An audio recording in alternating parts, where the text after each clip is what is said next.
70 semaines de Daniel. Oh, non, on n'est pas... Là, on est dans l'autre sens, là. Ça, on avait parlé de Daniel, mais c'était par rapport au livre d'Apocalypse. Donc, si on regardait les temps de nations, c'était par rapport à ça. Voilà, c'était là où on est rendu. Et on va être là-dedans un peu le lundi et le dimanche. Et bon, ça a donné comme ça. Amen. Et on avait commencé à voir le temps de la tribulation. On a parlé des 70 semaines de Daniel. Et là, on va aller un peu plus loin. On va lire quelques passages pour confirmer certaines choses. Ben, pas quelques passages, on va lire juste un passage pour confirmer quelque chose. Et puis, on va par la suite aller on va regarder les différents signes et autres. On va regarder les sceaux et on va les regarder un peu en détail.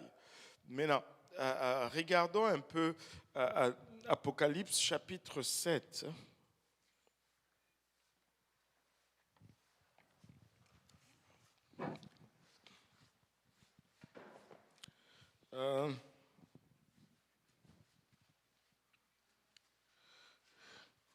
Well,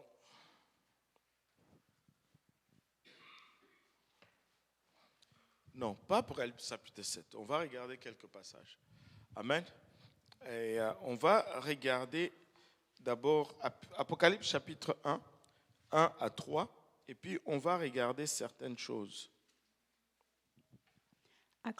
Apocalypse 1, 1 à 3, révélation de Jésus-Christ que Dieu lui a donnée pour montrer à ses serviteurs les choses qui doivent arriver bientôt et qu'il a fait connaître par l'envoi de son ange à son serviteur Jean, lequel a attesté la parole de Dieu et le témoignage de Jésus-Christ, tout ce qu'il a vu. Heureux celui qui lit et ceux qui entendent les paroles de la prophétie et qui gardent les choses qui y sont écrites, car le temps est proche. Alléluia. Maintenant, juste un mot que je veux vous apporter pour élucider certaines préoccupations des gens. Il dit révélation de Jésus-Christ que Dieu lui a donnée pour montrer à ses serviteurs les choses qui doivent arriver bientôt. Que tout le monde dise bientôt. Ah, bon, Jean a écrit ça il y a 2000 ans. Mais bientôt, là, ça fait quand même pas mal longtemps pour que ça soit bientôt. Amen. Vous êtes-vous déjà posé la question, mais pourquoi il a dit bientôt alors que ça prend si longtemps avant que ça n'arrive? Ça, c'est le problème, c'est vraiment la faiblesse de notre langue. Le mot bientôt ici est traduit du grec, qui veut aussi dire soudainement ou rapidement. Cela ne veut pas dire que les choses vont arriver bientôt, dans maintenant, mais c'est dans le sens que lorsque ça va arriver, ça va être tellement rapide, ça va être tellement soudain. Tu ne vas pas avoir le temps de te ressaisir et de t'ajuster. Les choses vont aller très vite. Bientôt ici, c'est dans le sens de vite, rapidement, et non pas dans le sens de maintenant. Et regardez, dans le verset 4, il dit Jean aux 7 églises qui sont en Asie. Donc, il commence à écrire aux 7 églises. Et si nous regardons dans le chapitre 2, il écrit à l'église à Éphèse, à l'église de Smyrne, à l'église de Pergame, à l'église de Thyatire. Et j'aime beaucoup l'écriture à l'église de Pergame parce que il y a quelque chose, il y a un encouragement là-dedans. Regardez un peu ce qu'il écrit à l'église de Pergame. Chapitre 2, à partir du verset 12. Écrit à l'ange de l'église de Pergame, voici ce que dit celui qui a l'épée aiguë à 2 tranchants. Je sais où tu demeures, je sais que là est le trône de Satan. Tu retiens mon nom et tu n'as pas renié ma foi, même au jour d'Antipas, mon témoin fidèle qui a été mis à mort chez vous, là où Satan a sa demeure. Mais j'ai quelque chose contre toi, c'est que tu as là des gens attachés à la doctrine de Balaam, qui enseignait à Balak à mettre une pierre d'achoppement devant les fils d'Israël, pour qu'ils mangeassent des viandes sacrifiées aux idoles et qu'ils se livrassent à l'impudicité. De même, toi aussi, tu as des gens attachés pareillement à la doctrine des Nicolaïtes. De Nicolaïte. Donc, et puis après, il va dire, répands-toi. Mais regardez ceci. Il dit, au verset 13, je sais où tu demeures. Je sais que là est le trône de Satan. Hein? Tu sais, des fois, nous avons peur de dormir dans la maison parce qu'il y a une assiette qui est tombée et on ne sait pas qui l'a bougé. Amen. Alors que c'est nous-mêmes qui l'avions mal placé, même. Qui a déjà eu peur dans la maison parce que bon, il y a eu un bruit ou un mouvement que tu n'as pas su identifier et là, même le papa s'est tout le monde, alléluia. Et tu sais, nous avons tellement des fois peur de démons, mais c'est eux qui devaient avoir peur de nous. Et regardez ici l'église de Pergame. L'église de Pergame se trouve là où il y a le trône de Satan. Allô? Donc, à un moment donné, il faut qu'on ajuste notre façon de penser par rapport à ce que nous professons, en fait. Et si eux, ils pouvaient bâtir une église là où est le trône de Satan, nous pouvons bâtir une église à Montréal. Nous pouvons bâtir une église en Ontario. Nous ne devons pas avoir peur de tout ce qui est satanique ou quoi. Nous ne devons pas avoir. J'ai le témoignage de quelqu'un qui me disait aujourd'hui, pour 10 ans, ils ont été dans plusieurs choses. Ils ont été dans le maraboutage, dans le New Age, dans tout même à faire des voyages en Amérique latine pour voir des gourous de toutes sortes, à ce point-là. Mais lorsqu'ils ont rencontré Jésus, tout a changé. Tout a changé. Laissez-moi vous dire, nous l'avons. Jésus est réel. Et dit, tu retiens mon nom et tu n'as pas renié ma foi, même au jour d'Antipas, même au jour où les gens étaient tués à cause de cela. Il dit, mais j'ai quelque chose contre toi. Tu as des gens qui enseignent la doctrine de Balaam, qui sont attachés à la doctrine de Balaam. C'est quoi cette doctrine de Balaam?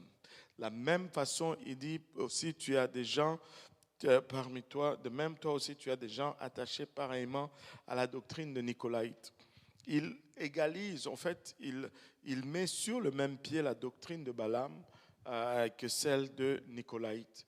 Pour comprendre ceci, il faut retourner dans l'Ancien Testament et voir ce qui s'est passé avec Balaam. Balaam était appelé par Balak, et Balak qui était roi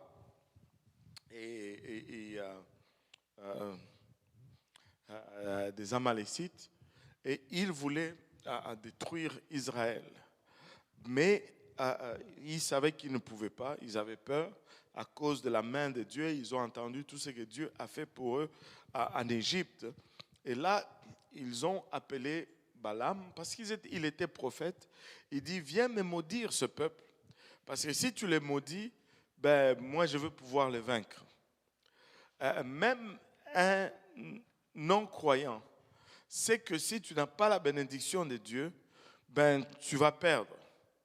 Et là, Balaam vient, il essaie de maudire, il n'arrive pas, il ne fait que bénir. Et finalement, on a l'air que l'histoire était finie là, mais l'histoire n'était pas finie là, parce que Balaam voulait l'argent. Balaam voulait tellement l'argent. Mais ce qu'il a fait, il a enseigné à Balak comment mettre une pierre d'achoppement sur Israël. C'est-à-dire, qu'est-ce qu'il dit à Balak? Il dit, tu ne peux pas les vaincre de l'extérieur. Il faut que tu les aides eux-mêmes à se vaincre. Fais qu'ils baissent leur standard. Cause-les à épouser tes filles et que tes filles les amènent loin des voies de l'Éternel. Qu'ils ne vivent plus selon ce que Dieu demande. Et là, la main de Dieu va se retirer d'eux. Et là, tu pourras les vaincre. Et pourquoi est-ce qu'on égalise cela avec la doctrine de Nicolaïte? Parce que Nicolas était un diacre du 1er siècle qui a commencé à enseigner une indulgence totale, c'est-à-dire tu peux vivre, ce que nous observons vraiment dans la plupart des milieux évangéliques, certains même milieux soi-disant plutôt catholiques, pas catholiques, mais pentecôtistes, soi-disant, où il n'y a pas de sanctification. Comment il s'appelle encore le dernier ici? Nicolas. Il a enseigné que tu es sauvé par la grâce, tu n'as pas besoin d'œuvres, tu n'as pas besoin d'avoir une démonstration, tu peux vivre ta vie comme tu veux parce que tu es sauvé par la grâce.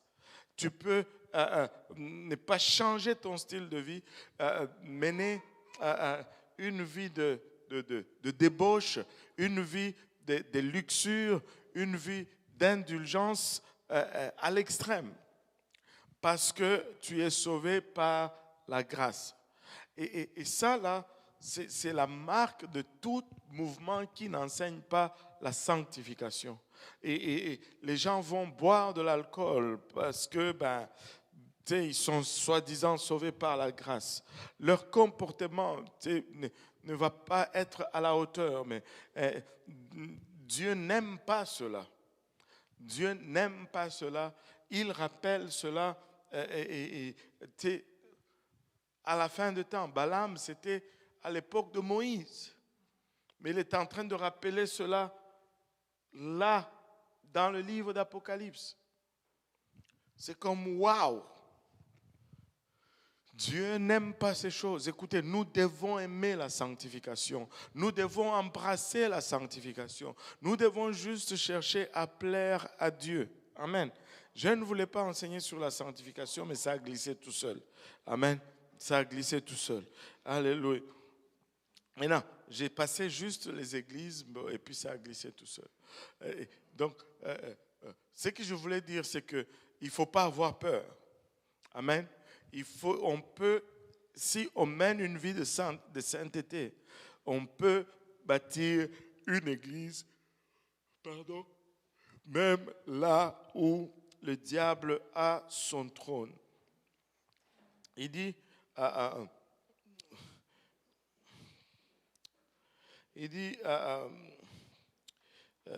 tu retiens mon nom et tu n'as pas renié ma foi, même au jour d'Antipas, mon témoin fidèle, qui a été mis à mort chez vous, là où Satan a sa demeure. Ça, ce n'était pas juste des démons, mais c'est Satan lui-même qui habitait cela. Allez faire un peu de recherches sur Pergame. Pergame est vraiment regardé comme le centre du satanisme. Et tu sais, le gouvernement de Hitler croyait dans tout ce qui était mystique et spirituel.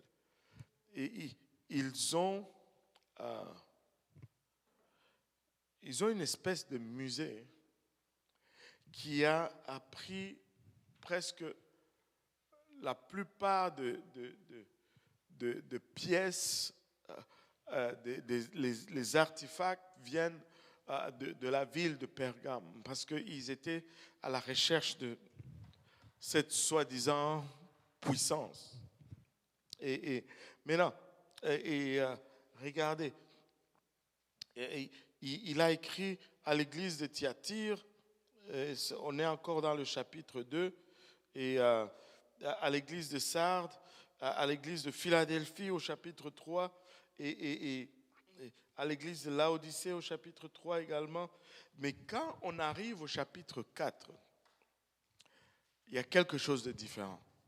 Et à partir de ce moment-là, à partir du chapitre 4, l'église n'est plus mentionnée dans le livre d'Apocalypse. Maintenant, pourquoi est-ce que l'église... comment expliquer cela? Les premiers versets du chapitre 4 nous expliquent que cela. Chapitre 4, verset 1.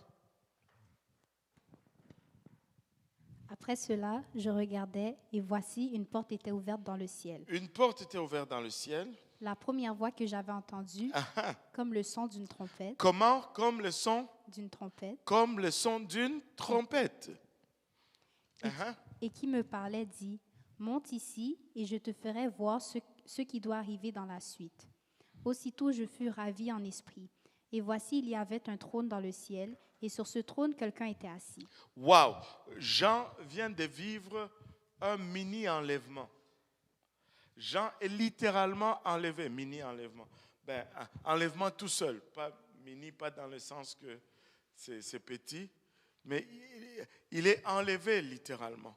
Et regardez la chronologie. Jean fait partir de l'Église. Jean représente l'Église. Et c'est comme si Dieu dit, bon, là, on va enlever l'Église. Jean est enlevé. La Bible nous dit, la première voix que j'avais entendue comme le son d'une trompette, laissez-moi vous dire, au son de la trompette, au signal de l'archange, nous aussi, nous serons transformés et nous serons enlevés et nous allons aller dans les nuées à la rencontre du Seigneur. Et là, Jean, littéralement, image l'Église enlevée. Et cela arrive avant la grande tribulation. Oui.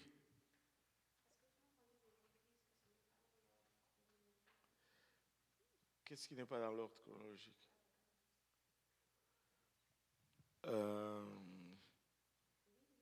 Non.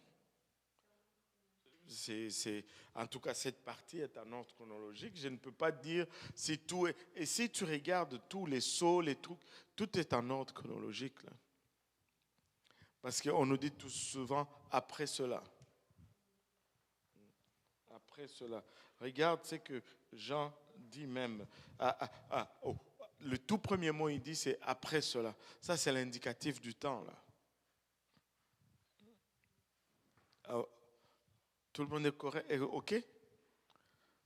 Tout le monde est OK? Alléluia. Alléluia. Même maman Jacqueline est OK? Je dois te taquiner un peu, maman Jacqueline, n'est-ce pas? Alléluia.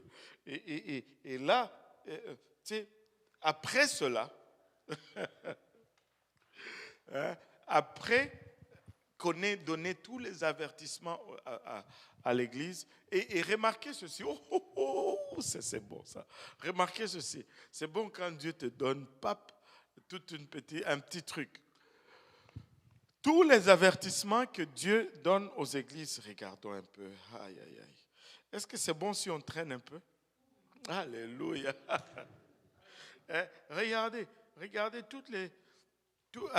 je vais regarder.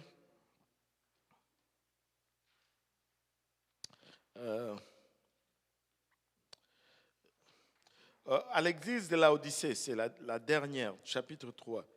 Après leur avoir donné des réprimandes, il dit, voici, je me tiens à la porte et je frappe. En d'autres termes, je suis en route pour vous chercher. On regarde l'église de Philadelphie, chapitre 3, verset 11. Je viens bientôt, retiens ce que tu as, afin que personne ne prenne ta couronne. Encore une fois, avertissement à l'église sur le retour du Seigneur. Et on peut regarder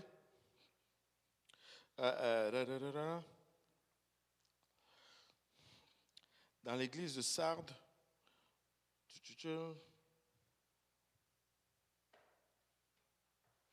Allez, il n'a pas cité son retour.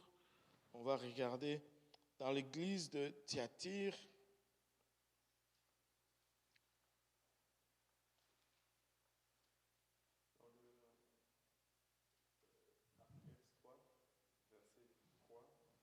Ah, Sard, il a parlé de son retour.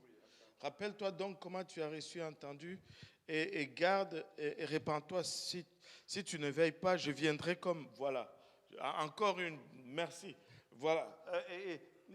Dans le livre à la lettre. Donc, bref, ce que je veux dire, Dieu ne prépare pas son Église à passer à travers la grande tribulation. Il ne leur dit pas, faites des stocks de nourriture et cherchez des cachettes et prenez des armes et des choses comme ça. Non, il dit, vous devez vous préparer pour sortir. Vous ne devez pas vous préparer pour lutter contre l'Antéchrist. Amen. Il n'y a aucune,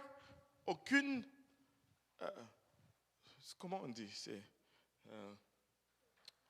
il n'y a aucune instruction en ce qui concerne la survie à travers la grande tribulation.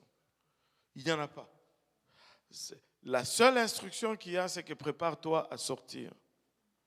Mais il y a des gens aujourd'hui qui préparent leurs églises à survivre dans la grande tribulation. Seigneur Jésus, aide-nous. Alors le Seigneur aurait oublié de nous préparer à survivre dans la grande tribulation. En tout cas, je ne sais pas pour vous, mais moi je planifie de partir avec le premier train qui va venir. Je ne veux pas attendre les trains du milieu de la semaine ou le train de la fin de semaine. Le premier qui arrive, je pars. Alléluia. Mais non, il dit, après cela, Jean a un enlèvement littéralement. Le Seigneur typifie ici un enlèvement et il dit qu'il a été ravi en esprit et voici, il y avait un trône dans le ciel et sur ce trône, quelqu'un était assis. Là, il voit littéralement, là, il est enlevé de la terre, là, il est au ciel, lui qui est un représentatif de l'Église littéralement ici. Et je ne sais pas si... avez-vous déjà entendu parler de la chanson la plus ointe qui ait été écrite? Amen. Vous ne connaissez pas cette chanson? C'est quelqu'un qui peut essayer? Guess. Et ils disent que la chanson la plus ointe, c'est oui, j'entre dans le sein de saints. Hein? La plupart des chrétiens. Ce n'est pas l'Academy Award. Non, non. C'est juste une opinion partagée des gens. Amen. Ouais. Car ton nom est saint. Et en tout cas, je comprends pourquoi ils disent ça. Parce que c'est une des chansons que lorsque tu l'entends, tu es parti. Moindrement que tu l'entends, ferme un peu les yeux, 1 minute, tu es parti. Tu es parti à l'adoration. Et là, ils ont fait une vidéoclip de cela. Et c'est comme Jean est représenté comme un vieillard. Et il est vraiment dans les lieux très saints et il voit la foule et il est vraiment comme perdu là, étonné. C'est vraiment une très bonne vidéo. Je ne sais pas si vous avez vu déjà cette vidéo. Mais Jean est littéralement enlevé dans le futur et il voit le jour du Seigneur, il voit le trône. Et là, il continue de nous décrire. Et je voulais nous amener au chapitre 7 où Jean commence à décrire, à nous donner des choses vraiment importantes ici. Il dit, ça c'est un des signes qui m'avait permis d'identifier dans Matthieu 24, de faire la différence entre Israël et l'Église. Tu sais, il dit, Apocalypse 7, verset 1. Après cela, je vis 4 anges debout aux 4 coins de la terre. Ils retenaient les 4 vents de la terre afin qu'il ne soufflât point de vent sur la terre, ni sur la mer, ni sur aucun arbre. Et je vis un autre ange qui montait du côté du soleil levant et qui tenait le sceau du Dieu vivant. Il cria d'une voix forte aux 4 anges à qui il avait été donné de faire du mal à la terre et à la mer. Et il dit, « Ne faites point de mal à la terre, ni à la mer, ni aux arbres, jusqu'à ce que nous ayons marqué du sceau le front des serviteurs de notre Dieu. » Et j'entendis le nombre de ceux qui avaient été marqués du sceau, 140 000 de tous les tribus de fils d'Israël. De la tribu de Juda, 12 000 marqués du sceau, de la tribu de Ruben, 12 000, de la tribu de Gad, 12 000, de la tribu d'Azer, 12 000, de la tribu de Nephtali, 12 000, de la tribu de Manassé, 12 000, de la tribu de Simeon, 12 000, de la tribu de Lévi, 12 000, de la tribu d'Isaacar, 12 000, de la tribu de Zabulon, 12 000, de la tribu de Joseph, 12 000, de la tribu de Benjamin, 12 000 marqués du sceau. Wow. Maintenant, regardez, avant de parler de tout regarder, le premier verset, il dit qu'il a envoyé 4 anges et puis ils vont retenir le vent. Et pendant ce temps, ils vont mettre des sceaux sur les 144 000. Et maintenant, regardez Matthieu 24. Matthieu 24, verset 29 à 31.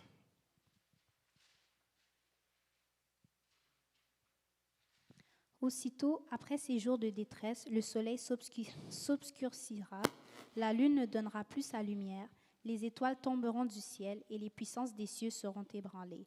Alors le signe du Fils de l'homme paraîtra dans le ciel. Toutes les tribus de la terre se lamenteront et elles verront le Fils de l'homme venant sur les nuées du ciel avec une puissance et une grande gloire. Il enverra ses anges avec la trompette retentissante et ils rassembleront ses élus des 4 vents depuis une extrémité des cieux jusqu'à l'autre. Encore une fois, là, il y a les anges qui sont envoyés aux 4 coins pour rassembler ces élus. Et ça, c'est une autre notion qui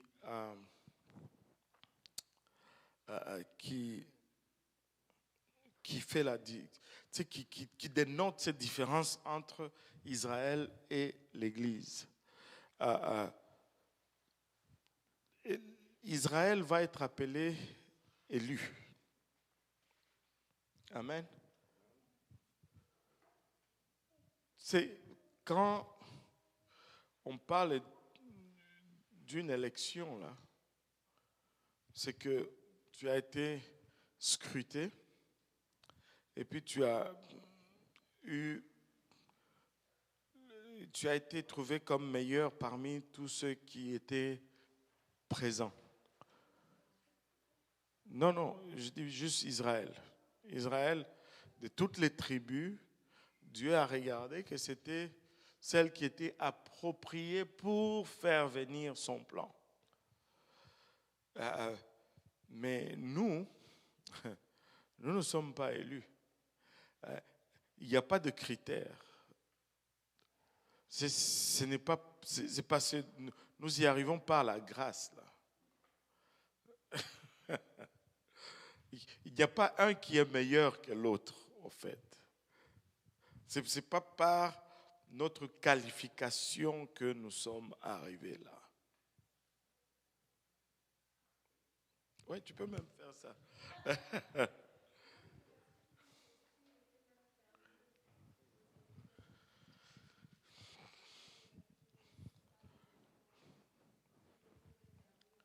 Si le temps était prolongé, même les élus seraient séduits. Moi, il parle de 144 parce que l'Église n'est même pas là. L'Église est partie. L'Église est partie. Nous sommes partis. Si vous insistez pour rester dans la grande tribulation, vous pouvez rester.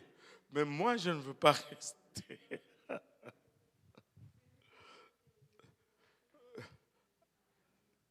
Hein?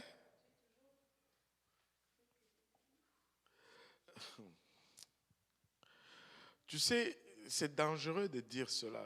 Même si tu vois le plan du salut là, et le sens de la grâce, comment tu peux dire les élus? Parce que tu sais, quand, tu sais, quand tu dis élu dans le sens, ça veut dire que nous sommes prédestinés.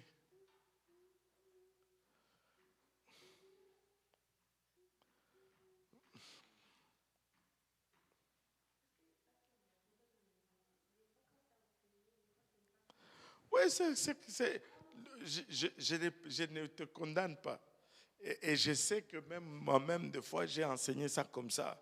Mais, bon, ça n'a pas son sens comme ça. Et regarde, nous serons déjà partis. Tu sais, juste regardons encore un peu. Juste regardons encore un peu. Amen. Là, Jean est enlevé au ciel. Et tout ce qu'on vient de décrire dans le livre, dans le 7e chapitre, ça se passe où? Sur la terre. Lui, il est au ciel. Mais ça se passe sur la terre. Je vais retourner un peu à Apocalypse 7. Attendez. Et regardez. Et l'autre chose, moi j'avais dans la famille, lointain, il y avait une tante qui était témoin de Jéhovah. Et là, on était au Congo. Hein. C'est avant les années... c'est dans les années 80, 85, 87 par là. Certains d'entre vous n'étaient même pas nés encore. Quel âge est-ce que toi tu étais né? Même pas. Bon. Mais non. Elle avait une nièce ou une cousine, la pauvre, je pense qu'elle avait comme 12 ans, 14 ans, mais elle était tellement endoctrinée dans les enseignements des témoins de Jéhovah que, eux, ils enseignent que le 144 là, c'est seulement ceux-là qui vont aller au ciel. Amen. Alors que quand on regarde ici, la Bible nous dit au verset 3, ne faites point de mal à la terre, ni à la mer, ni aux arbres, jusqu'à ce que nous ayons marqué du sceau le front des serviteurs de notre Dieu. Et c'est donc, ils sont sur la terre là. Amen. Et là, elle dit que, eux, ils disent que c'est seulement 144 qui iront au ciel. Bon, 144 000. Si tu commences depuis la création d'Adam et Ève, là, ça fait peu, pas à peu près, là. Déjà, même aujourd'hui, on est 8 milliards.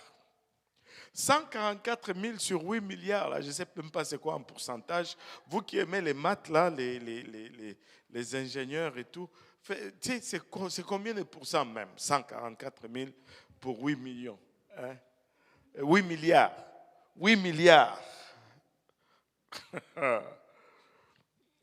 C'est chaotique. C'est chaotique. 144 000. On n'arrive même pas à rentrer 8 milliards. Tourne, voilà. Non. Mais voilà.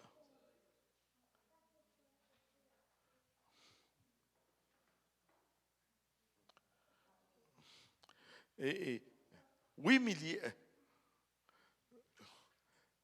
C'est combien de pourcents? 0,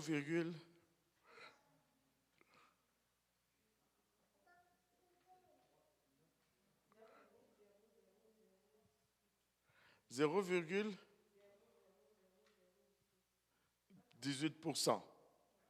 Mais c'est même pas un centième de pourcent. C'est ça. C'est.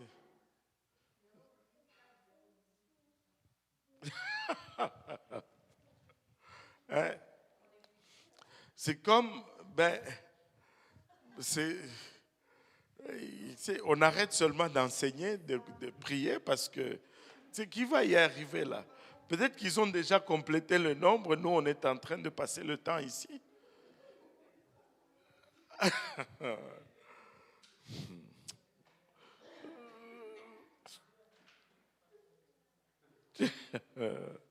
Je vous dis, maintenant regardez ceci. Elle me disait, oh, moi j'ai dit 144 000. Donc oublie-moi, moi je ne fais plus d'efforts. Pourquoi est-ce que je veux faire des efforts? Je ne veux pas y arriver. Et puis, à un moment donné, elle dit, mais il ne faut pas se décourager. J'ai dit, laisse tomber. Et puis elle dit, bon. Et puis je lui dis, mais de toutes les façons, ça dit ici que c'est toutes des Juifs. Parce que 12 000 de la tribu de tel, 12 000 de la tribu de tel, 12 000, ce sont les 12 tribus d'Israël. Amen. Et là, moi, je lui dis, mais c'est toutes des Juifs. Et elle me dit, mais qui sait si tu n'as pas le sang de quelqu'un qui est de la tribu de Benjamin? J'ai dit, oh. Là, chez nous, à Congolo, là, chez les Baemba, c'est quelle tribu? Non, laisse.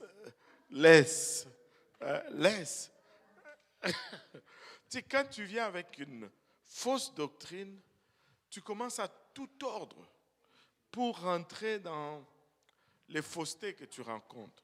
Ces gens sont sur la terre. Amen. Et ils sont tous juifs. Et le Seigneur ne voulait tellement pas que nous nous trompons là-dessus qu'il a cité tribu après tribu. Ce n'est pas par hasard. C'est qu'il voulait que nous soyons sûrs que nous ne sommes pas là-dedans. Amen. Peu importe ce que tu n'es pas d'une tribu quelconque là. Oublie ça. On n'est pas dedans. Mais regarde le verset 9 maintenant. Le verset 9. Tout ça se passe sur la terre. Après cela, encore une fois, chronologie. Amen. Je regardais et voici, il y avait une grande foule que personne ne pouvait compter. Que personne ne pouvait compter. Il y a de l'espoir. De toute nation. De toute nation. De toute tribu. De toute tribu. De tout peuple. Même les Baemba sont là dedans. De toute tribu. Ce n'est pas seulement les 12 tribus. De toute tribu. de tout peuple. Et de toute langue. Regarde, maintenant ça devient encore plus incitant. Ils se tenaient devant le trône. Ils se tenaient devant le trône. Alléluia. Ils ne sont pas sur la terre, ils se tenaient devant le trône. Le trône n'est pas sur la terre. Le trône est au ciel. Les nations, la caractéristique de l'Église, c'est qu'elle est constituée de nations.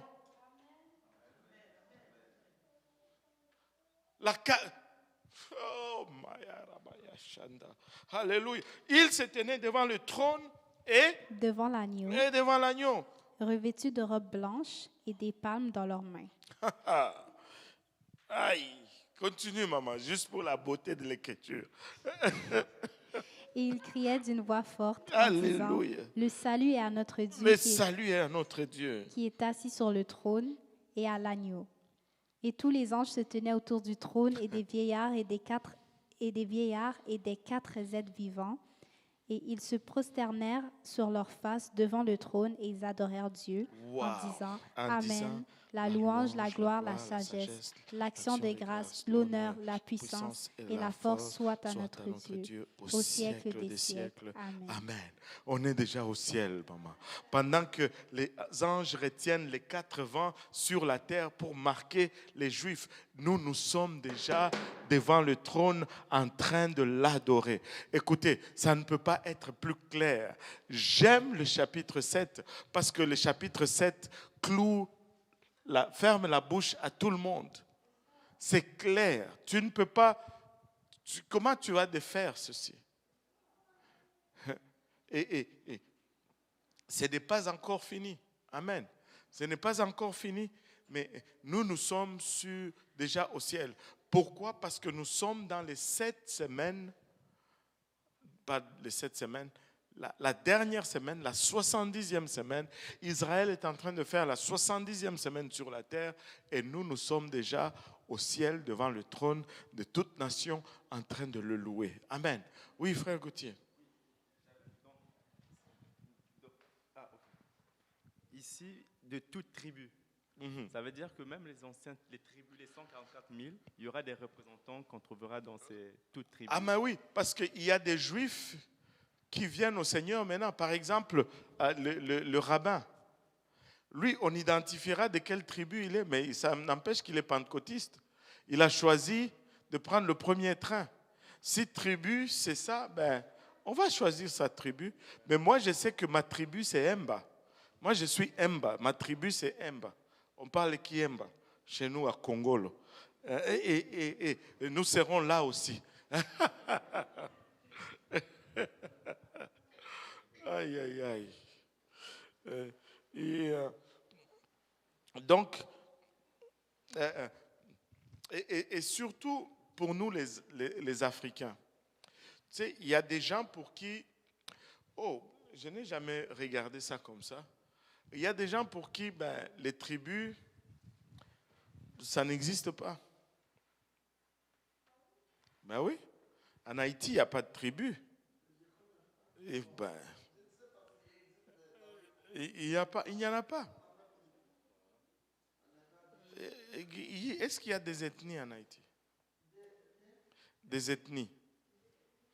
Ethnie ou tribu, c'est quasiment la même chose. Il n'y en a pas. Il n'y a pas de coutumes. C'est juste, tout le monde est juste une nation. Ouais.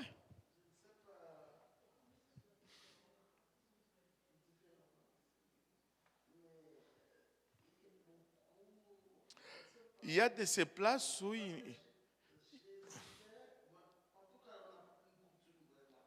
non, parce que c'est tout le monde est venu un peu de partout et puis on a fait un mélange. Il n'y a pas de tribu. Il n'y a pas de tribu. Et plus on va, même, regardez par exemple les États-Unis. Bon, si tu regardes les natifs, ok, ils ont peut-être des tribus, mais les citoyens américains normaux, il n'y a pas de tribu. Moi, je me rappelle le frère Ryan Allman. Oui.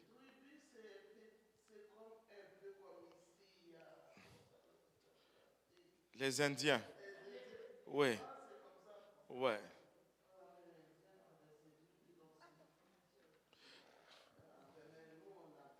Il n'y en a pas. Il n'y en a pas. Et tu sais, regardez comme quelqu'un comme le frère Allman. Il n'a pas de tribu. Il a juste une nation. On lui a demandé, la sœur Agnès lui demande, Where are you from? D'où es-tu? Il dit, oh, from Louisiana, de la Louisiane. Puis la sœur Agnès, dans son anglais moitié-moitié, il dit, non, non, non, where are you from?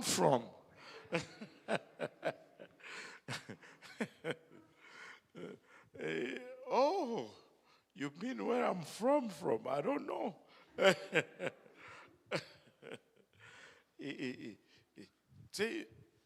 Mais plus nous avançons aussi avec le temps, plus la notion de tribu aussi tend à disparaître.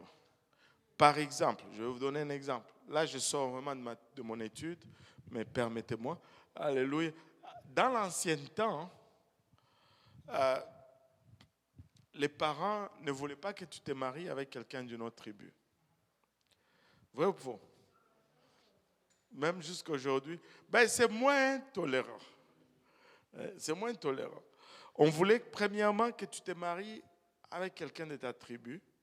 Bon, si tu trouves quelqu'un d'autre, on va se tirailler un peu et puis bon, voilà. Mais là maintenant, la question des tribus, c'est moins. Maintenant, les parents de nos jours, ils se battent. oh, il faut que tu maries quelqu'un de ta nation. Ben, il faut que... toi, tu es Camerounais. Comment ça, tu n'épouses pas un Camerounais? Genre, bon, pas seulement les Camerounais, mais c'est pareil pour les Gabonais, les Ivoiriens, les Congolais. Du temps qu'il est de ta nation, ok, on peut le faire. Pourquoi? Parce que on s'est tellement mélangé. Il y a plusieurs mariages intertribaux que même ceux qui naissent là, ils naissent déjà avec 2 tribus. Mes enfants, de mon côté, ils sont Emba, mais de côté de ma femme, ils sont Luba, les Balubakat. Donc, eux-mêmes, ils ne savent même pas quelle tribu ils sont de toutes les façons.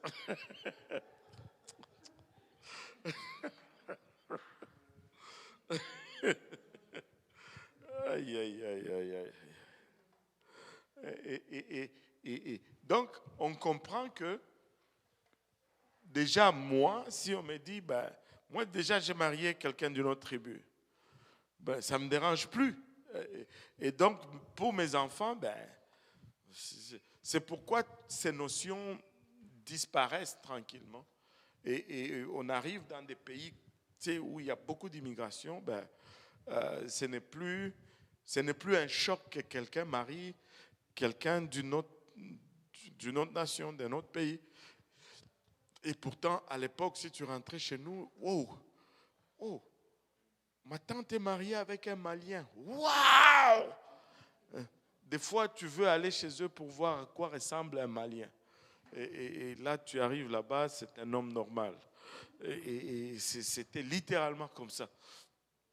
Et donc, nous serons déjà au ciel. Bref, amen. Nous serons déjà au ciel. Et l'enlèvement va arriver avant la grande tribulation. Et pendant que l'Église est au ciel, maintenant, ici sur la terre, il n'y a plus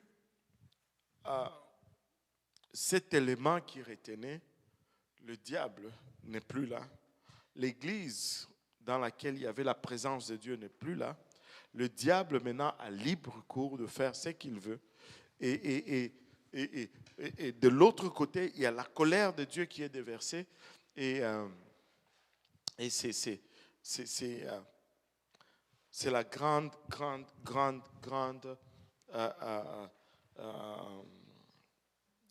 tribulation. C'est une grande débandade. On va regarder un peu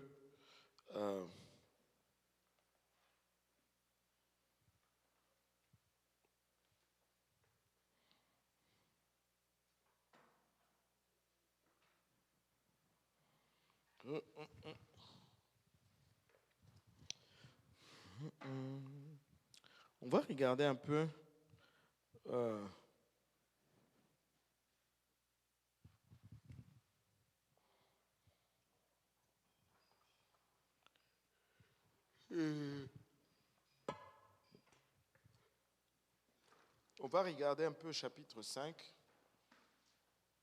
Chapitre 5 présente toujours un peu de controverse parce qu'on essaye d'utiliser aussi chapitre 5 pour nous dire que bon, voilà, c'est chapitre 5 à partir du premier verset. Comment ça va, Nata? Ça va bien?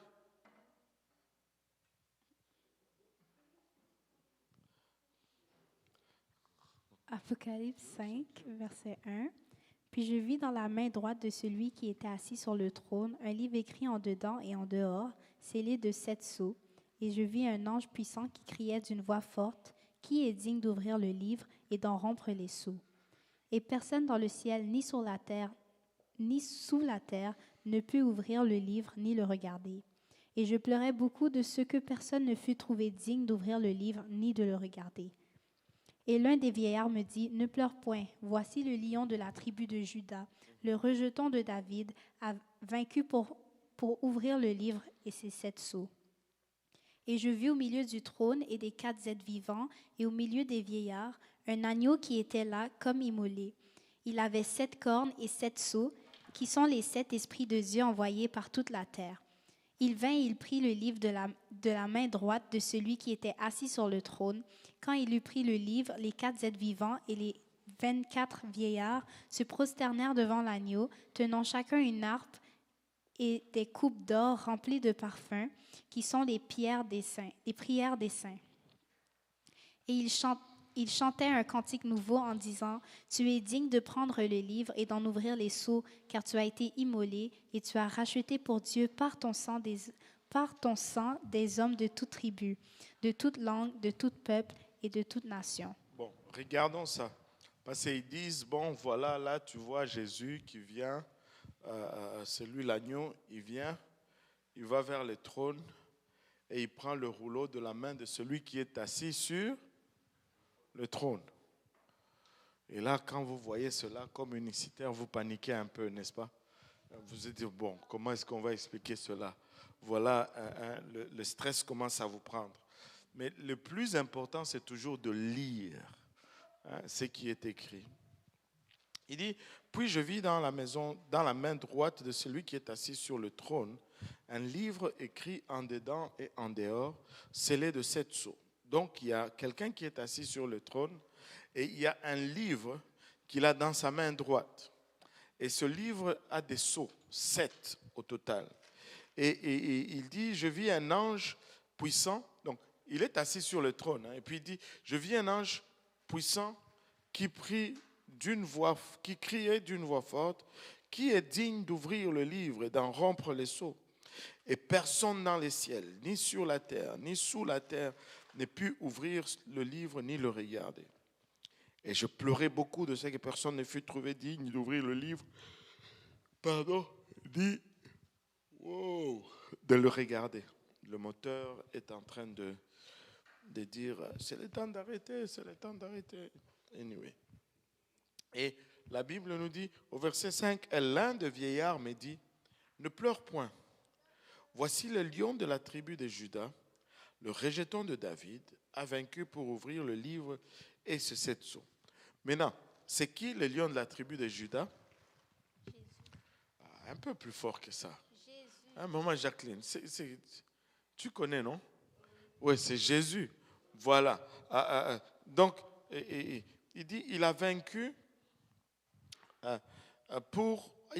pour ouvrir le livre et ses 7 sceaux. Maintenant, regardez le verset 6. Et je vis plutôt où? Au milieu du... C'est bien ça? Tout le monde est d'accord? Je vis au milieu du trône et des 4 êtres vivants et au milieu des vieillards. Qu'est-ce qu'il a vu? Un agneau qui était comment? Comme immolé. Maintenant, celui qui était assis sur le trône avait le rouleau dans la main droite. Maintenant, l'agneau qui est comme immolé est aussi sur le même trône. L'agneau ne vient pas de l'extérieur. Il est déjà comme immolé, mais il est sur le même trône. Donc, et c'est ça le problème. Si tu veux personnifier cela et le comprendre comme de façon littérale, ça devient, peut-être que celui qui est assis sur le trône a un agneau immolé sur ses jambes. Là. Allô? Et là, ça devient une confusion. Ça, ce n'est pas... Comment on appelle ça encore? C'est de la... J'ai oublié le terme. Ce n'est pas des choses littérales. Ce n'est même pas figuratif, je dirais même pas figuratif, mais c'est imagé, c'est des types. C'est le symbolisme, voilà. C'est un discours symbolique, ce n'est pas un discours littéral. Parce que si c'est littéral, ben on a en même temps le rouleau et celui qui est là sur le trône, et en même temps l'agneau qui est comme immolé, il est aussi sur le trône. Amen. Et si on regardait par la suite, un agneau qui était là comme immolé, il avait 7 cornes et 7 yeux qui sont les 7 esprits de Dieu envoyés par toute la terre. Encore là, 7 esprits de Dieu. On pourrait se perdre là-dessus. Là. Mais bon. Et il vint et il prit le livre de la main droite de celui qui était assis sur le trône.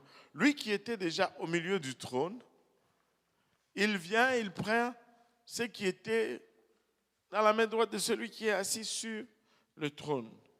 Quand il eut pris le livre, les 4 êtres vivants, et ainsi de suite. Donc, si tu en fais des personnalités, ton histoire ou ton récit ou ta compréhension ne fait plus de sens, en fait. Ça devient même quelque chose qu'on ne peut pas croire.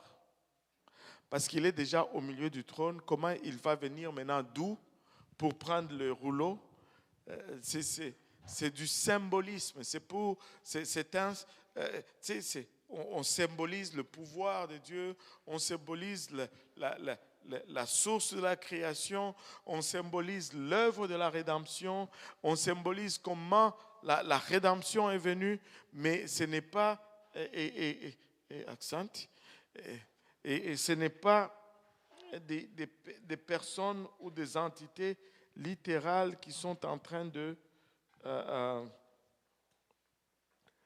d'être représentées dans ce récit. Amen. Donc, je voulais regarder les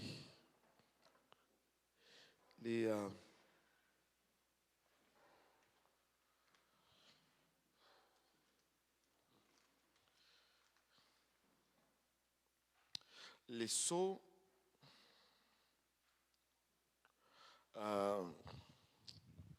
Est-ce que ça vaut la peine de les regarder un à un? Je pense que ça va nous prolonger juste. On va faire ceci. Amen. Je vais vous donner un devoir. Alléluia. La sœur Georgette aime ça à l'école. Vous séchez l'école, vous. Hein? Avouez maintenant. Les sceaux du chapitre 6 au chapitre 8 et les trompettes du chapitre 8 au chapitre 9, allez lire cela et faites une liste. Premier sceau, vous écrivez de quel verset à quel verset, qu'est-ce qui est arrivé pour ça. Deuxième sceau, etc., etc. Vous allez voir qu'il va y avoir 7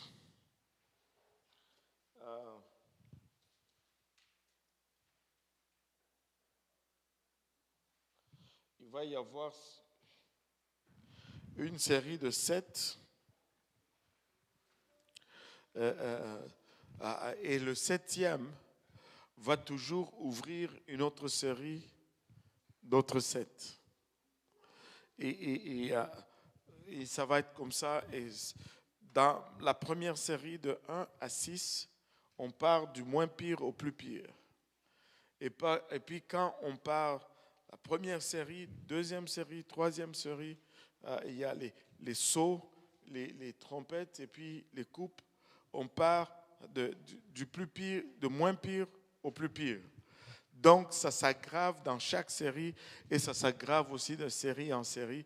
Et tu ne veux pas te retrouver sur la terre lorsque toutes ces choses vont commencer à arriver. On a parlé des trompettes. Il y a une série de 7 trompettes. Mais quand les 7 trompettes ont retenti, Dieu dit, n'écris pas cela. Garde-le scellé. Probablement parce que c'est tellement horrible que même le Seigneur nous épargne de voir un tel degré de mal. Et plusieurs choses vont se succéder. Il y aura des problèmes climatiques, d'abord les grêles, et il y aura des problèmes de guerre. Nous pensons que les guerres que nous avons maintenant sont graves. Mais laissez-moi vous dire ceci. Si on prenait toutes les guerres qui se sont déroulées jusqu'à présent et qu'on comptabilisait le nombre de morts qui ont succombé suite à ces guerres, nous pouvons les mettre ensemble. Nous n'allons pas arriver au nombre de morts que juste les 7 années de la tribulation vont produire. On pourrait condenser toutes les guerres de l'humanité. Le désastre que ça a causé va être moindre par rapport aux 7 ans de la grande tribulation. Tu sais, quand tu fais bien les comptes, tu arrives quasiment à presque à 2 tiers de la population qui est décimée complètement de la face de la terre. Imaginez-vous un peu aujourd'hui, si 1 tiers de la population de la terre mourait là, c'est au moins 2,6 milliards de personnes qui meurent. 2,6 milliards. Ça, c'est des deuils dans presque toutes les maisons. En fait, tout le monde va connaître quelqu'un qui est endeuillé. Si tu n'es pas endeuillé toi-même. 1 maison sur 3 serait frappée. Et peut-être frappée plus d'une fois. C'est énorme. C'est gigantesque. C'est, comme on dirait en bon français, c'est huge. C'est tellement huge. Et les guerres, tu sais, les gens vont dire, on a toujours eu des guerres, mais attendez, qu'est-ce que, tu sais, on va avoir. Premièrement, moi je crois ceci. Là, maintenant, c'est moi. Hein.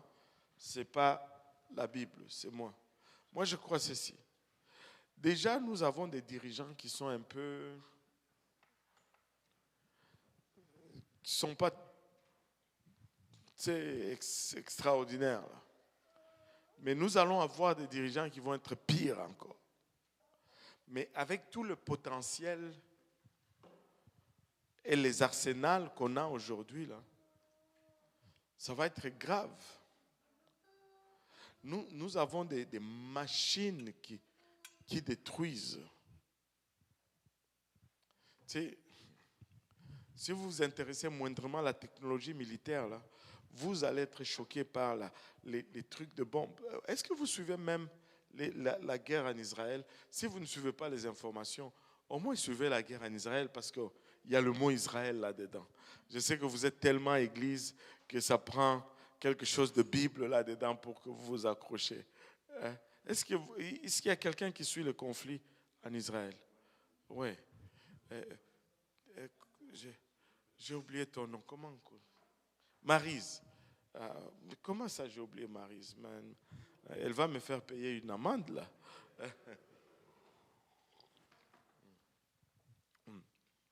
Merci. Qui d'autre suit? Est-ce que savez-vous qu'ils ont des bombes qu'ils utilisent? Donc, ils lancent une bombe. La bombe vient. Elle fait d'abord une première détonation pour percer et entrer dans la terre. Et la première détonation déclenche un compte à rebours pour la vraie bombe. Donc, la première détonation, c'est pour pénétrer. Et quand ça rentre maintenant, là, il y a une deuxième détonation et là, ça lève tout. Là. ils sont loin, ces gens. Les avions. Moi, je suis fou des avions. Je suis en train de vous perdre là. Anyway. Savez-vous que ils avaient... Qu'est-ce que ça vient faire dans une étude biblique? Anyway, Seigneur, aide-moi. Ils avaient des avions, ils avaient l'avion l'avion militaire le plus rapide. Il s'appelle le SR-71. Cet avion pouvait aller de New York à Londres dans 2h45 à peu près.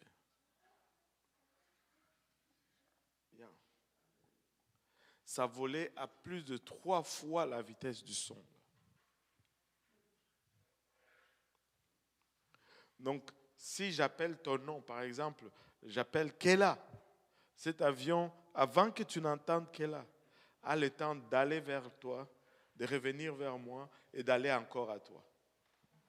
Donc,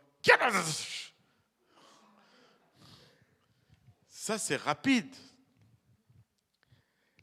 Donc, si l'avion... Non, je ne sais pas. C'est le seul avion dont les pilotes disaient qu'ils pouvaient voir 2 levées de soleil en une journée. C'est-à-dire, ils vont partir de l'Europe, le soleil se lève, mais quand ils arrivent ici, c'est la nuit. Là, ils voient un autre lever de soleil le même jour.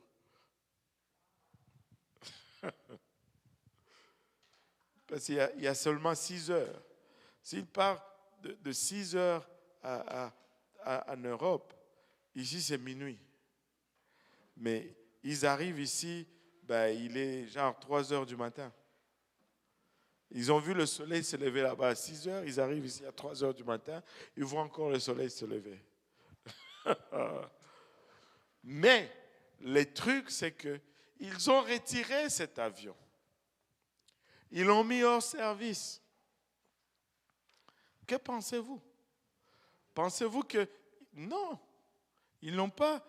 C'est le seul avion qui n'a jamais été abattu. Ça rentrait dans... Il va tellement vite qu'on tire si on tirait une missile en arrière, les missiles ne sont pas capables de rattraper l'avion. Et quand l'avion volait à vitesse maximum, l'enveloppe de l'avion chauffait jusqu'à 400 degrés. C'est quelque chose. Mais il n'est plus en service. Ils ont dit, on va le mettre de côté. Ça veut dire que ce qu'ils ont aujourd'hui fait quoi? Tout ça juste pour vous dire qu'en termes d'armement, là, s'il y a une guerre ouverte maintenant, ça serait fou ce qui peut arriver. Ça serait fou ce qui peut arriver. Ça serait fou. Ça serait extrêmement fou. Et donc, nous ne voulons pas être là quand ça va arriver. La Bible parle de famine partout. Et la moitié le tiers de la population et les tiers de végétation, les tiers d'eau potable vont être contaminés. Et bien sûr, il va manquer de nourriture parce que les gens ne vont plus être en mesure de travailler. Et la mort va... les gens vont... Ça va être une hécatombe, comme on dit. Et la Bible parle des ulcères. Les gens vont être frappés d'ulcères. Tu ne veux pas être sur la terre.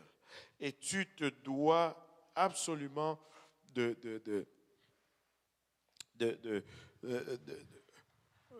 te mettre en ordre et de prendre le premier train qui part.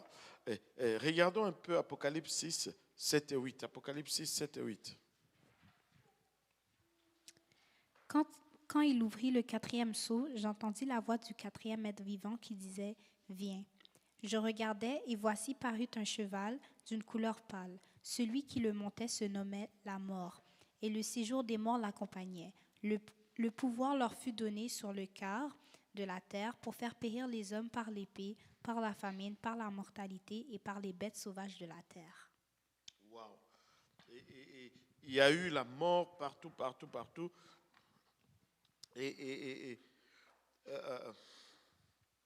Je veux juste, avant de peut-être de commencer, je veux regarder un autre point à controverse. Amen. Un autre point sur lequel on dit souvent des choses qui ne sont pas vraies, c'est Apocalypse 6, versets 1 et 2. Je regardais quand l'agneau ouvrit un des 7 sceaux, et j'entendis l'un des 4 êtres vivants qui disait comme d'une voix de tonnerre, « Viens ».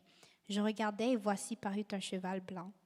Celui qui le montait avait un arc, une couronne lui fut donnée, et il partit en vainqueur pour vaincre. Voilà. Là, les gens vont souvent dire que c'est le Seigneur. Ouais.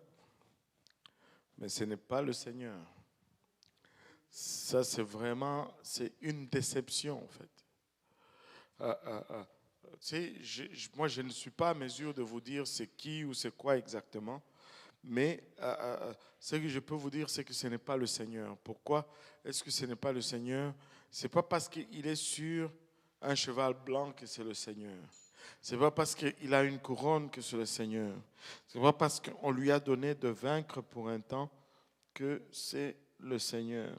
Il y a de ces indicatifs qui ne trompent pas. L'arme du Seigneur, ce n'est jamais l'arc. Le Seigneur combat toujours avec l'épée. Et il y a une différence dans le choix d'armes. L'arc, c'est pourquoi? C'est pour tirer des flèches. Amen. Et de loin. L'arc, c'est l'arme des... comment on les appelle encore? Des poltrons. Des gens... Ouais. L'arc, c'est une arme de celui qui ne veut pas te confronter face à face. Il veut te tirer de loin. Il ne veut pas t'affronter. Mais l'épée, pour combattre avec l'épée, il faut que tu affrontes la personne. Hein? Avec l'épée, tu es face à face. Tu n'as pas peur de confronter la personne. Avec l'arc, c'est un peu l'arme de l'hypocrite. L'arme, celui qui se cache pour t'atteindre. Le Seigneur ne se cache pas vis-à-vis de nous. Il nous regarde d'en face, comme on dit chez nous, là. Il nous regarde d'en face. Et il nous confronte face à face. Le Seigneur ne se bat pas avec l'arc. Le Seigneur se bat avec l'épée. Amen. Et je pense, certains disent que l'interprétation, ce sont les fausses religions. Et il y a plusieurs interprétations. Et je n'ai pas vraiment une opinion fondée là-dessus. Mais certes, ce n'est pas le Seigneur. Le Seigneur viendra sur un cheval blanc, mais pas celui-ci. Amen. Est-ce qu'il y a des questions pour aujourd'hui? Non, moi, je ne pense pas que ce soit nécessairement une personne. Moi, ben, la plupart des opinions disent que c'est la fausse religion.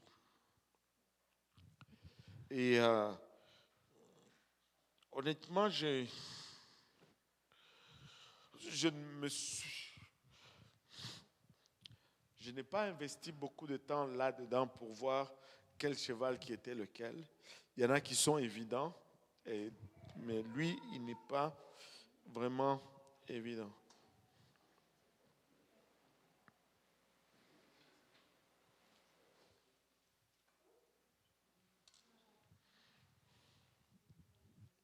Pardon? Sur les élus, hein? Tiens, attends, je vais regarder un peu le commentaire.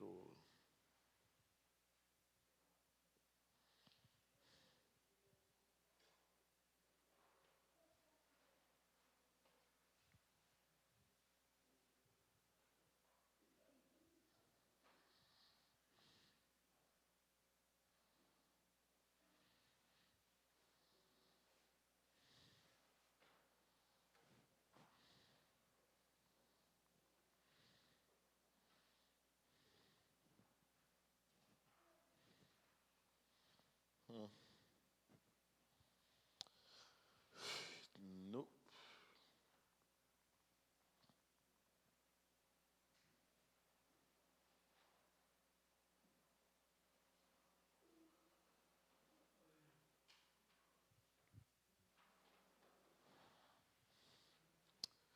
Dope. Rien de bon dans le commentaire.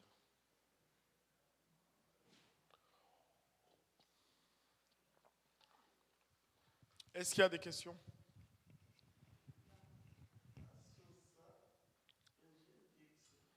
Oh oh, maman Jacqueline s'est réveillée, on a des problèmes.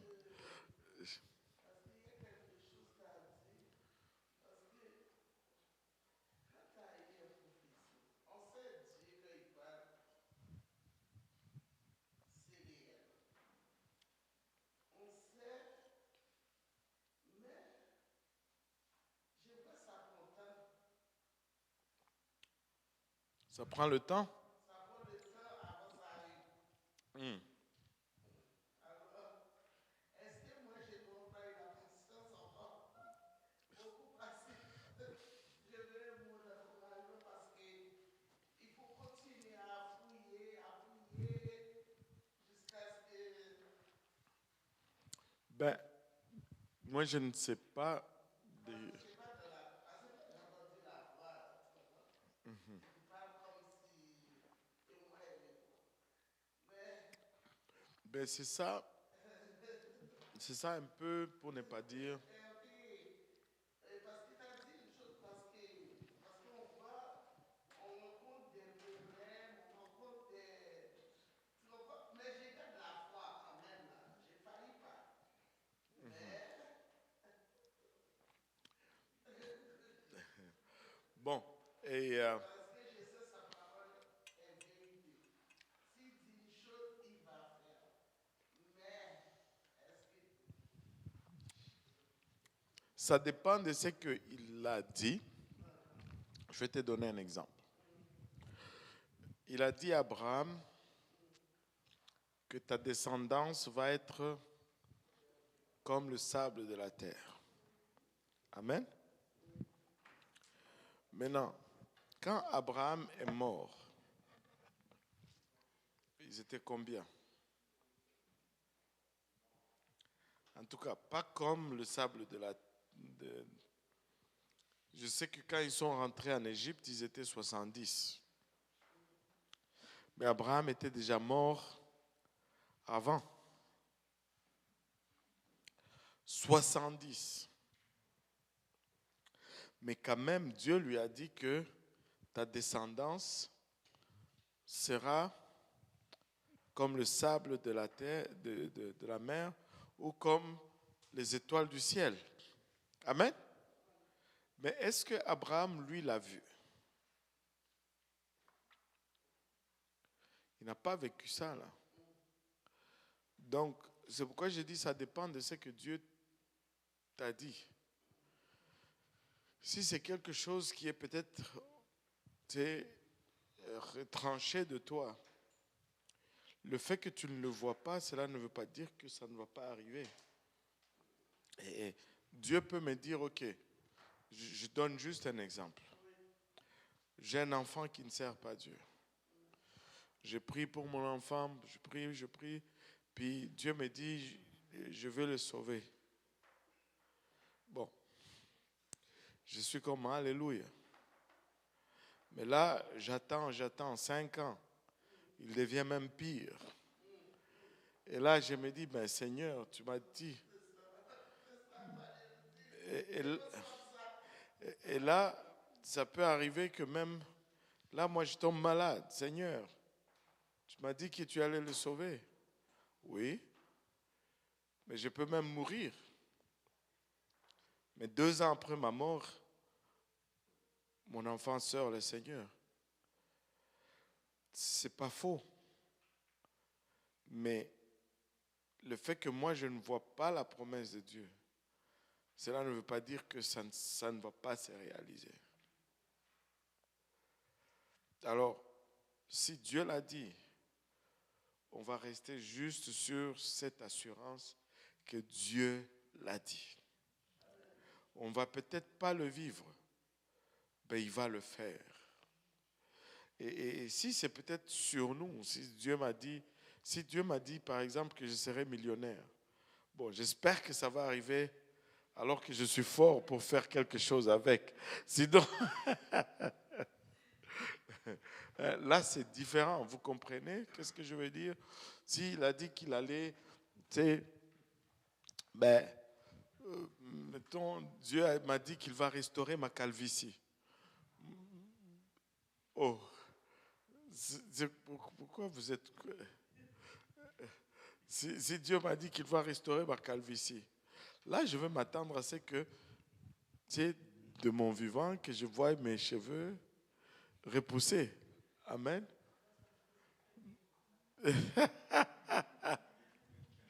Aïe, aïe, aïe, moi j'aime Grâce. Elle est la meilleure. Mais si Dieu a dit qu'il allait restaurer la calvitie du pasteur Yannick, bon, moi je peux mourir et ne pas voir cela, mais ça va arriver. Amen. Ça peut arriver aussi pendant que je suis vivant. Mais là, s'il restaure la calvitie du frère Yannick avant la mienne, là, je risque d'être jaloux.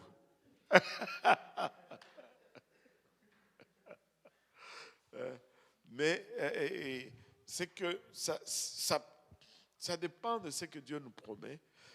Et souvent, nous sommes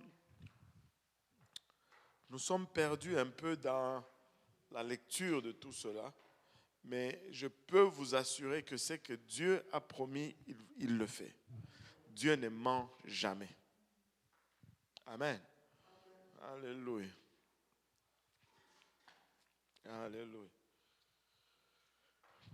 Question? Pas de questions? Alléluia. S'il n'y a plus de questions, le doyen va nous conclure en prière. Et puis, on va essayer d'aller à la caille.